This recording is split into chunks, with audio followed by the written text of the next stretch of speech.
Welcome to Burlap Teachers. Enjoy the video. You start by inspecting the fabric and number material. Polyester and heat-sensitive adhesives behave differently. Turn the jersey inside out and lay it flat on a clean surface, then place a thin cotton press cloth over the number to protect it. Use a garment steamer or an iron on steam medium heat. Hold 1 to 2 inches away if steaming, or press gently for 3-4 seconds if using an iron. Once done, allow the heat to relax the adhesive before proceeding to reshape. Now focus on reshaping the number itself. From the inside of the jersey, use your fingers or a soft tool to push wrinkles outward toward the edge so the number lies flat. This reduces trapped air. Make short, firm press cycles with the iron through the cloth rather than sliding, and allow 10-15 seconds cooling between cycles to set the adhesive.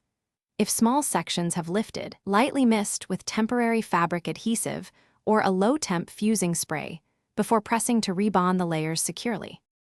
Finish by letting the jersey cool completely under a flat, heavy object so the number bonds and flattens as it sets. Cooling is as important as heating. Inspect the entire number for any remaining lift or bubbling. If needed, repeat short localized presses through the cloth only on heat-safe fabrics. Troubleshooting. If adhesive fails or the number delaminates, apply heat-activated hem tape on the underside or take it to a professional heat press shop. Do this.